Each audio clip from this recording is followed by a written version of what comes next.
In the early 90s, Nickelodeon was kid everything. And you better hope that your house had cable. Wasn't there to educate you. We were there to have fun, to get slimed, to be entertained. And this is when Dan Schneider arrives, Nickelodeon's golden boy. He created these shows that were hugely successful for them. No one had ever really done sketch comedy starring kids for kids. He launched the careers of child actors who became major stars.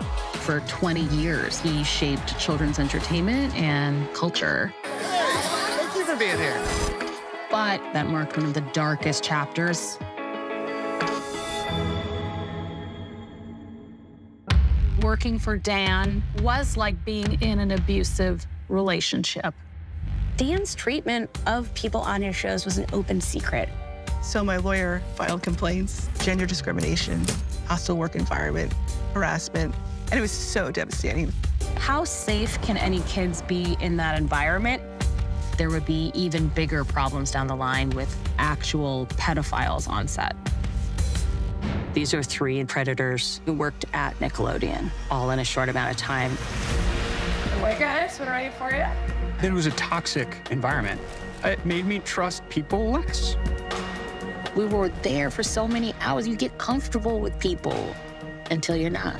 I had no idea what I was saving my son from. It's a house of horrors. They find this enormous trove of child pornography. The officer said we found Ziploc bags, each one with a girl's name on it. 11 charges of child sexual abuse related to a child actor. It made me wonder who was being hurt. I've been waiting 17 years for today. It wasn't dealing with anybody on the shows or anything, right? It was a child actor. On one of our shows. Yes. Have you ever told your story publicly before?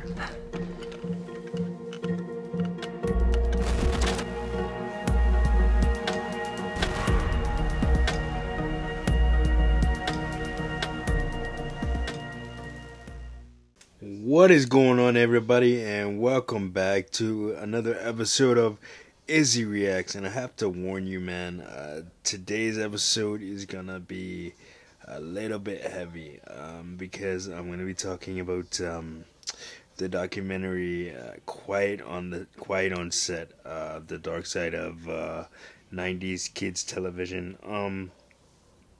So full disclaimer here, I hadn't heard of it until Alex and other people in my circle were discussing it, and then I saw the chatter online about it on social media, and how disgusting and deeply disturbing it was. And I said, I gotta check it out for myself. Not to downplay anything that anybody said about it, because everything that everybody's saying about it is spot on. This documentary is disturbing, disgusting, stomach turning. Any negative adjective you want to use to describe something or someone, this documentary definitely fits it. So a little bit of a synopsis here. Quiet on Set is a mini documentary series where basically it explores the dark side of Nickelodeon in the mid 90s to early 2000s, and profiles several high ranking names within Nickelodeon, and the horrible stories of child abuse and child labor law neglect, and just a whole bunch of stuff. Like, there's interviews from writers and cast members on certain shows, like all that, Drake and Josh, The Amanda Show, it's just a very, very disturbing documentary. Now, if you grew up in the 90s and mid 2000s, Nickelodeon was everything. Like it was. They didn't call it the first network for kids for nothing, because it certainly was, man. At that time, you had your Saturday morning cartoons on different channels, and maybe your after school lineup, but Nickelodeon was definitely the first all kid friendly network. I just remember watching shows like Doug and Rocco's Modern Life and Nick Arcade, Nickelodeon Guts, Double Dare, and the list goes on and on and on. All that, Kenan and Kel, it just goes on and on and on. And for me to be a 90s kid, a made in the 90s kid, I should say. I was born in the late 80s, but made in the 90s kid. And to watch this documentary and to learn about all the absolutely horrific stories that went on behind the scenes at Nickelodeon by a bunch of individuals that are supposed to be entrusted with the care of children is just disheartening.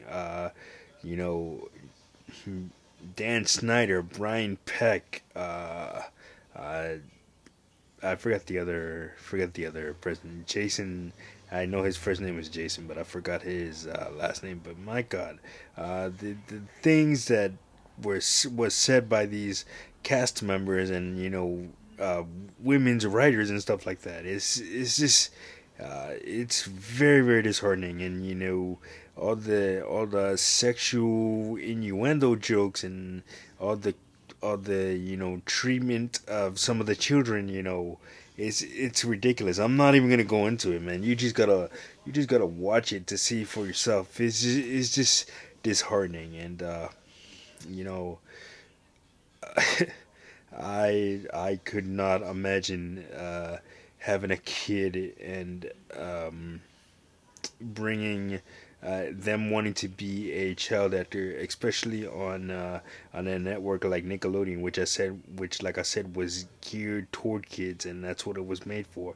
And then to hear these types of stories, I can't imagine what the parents went through, and it's.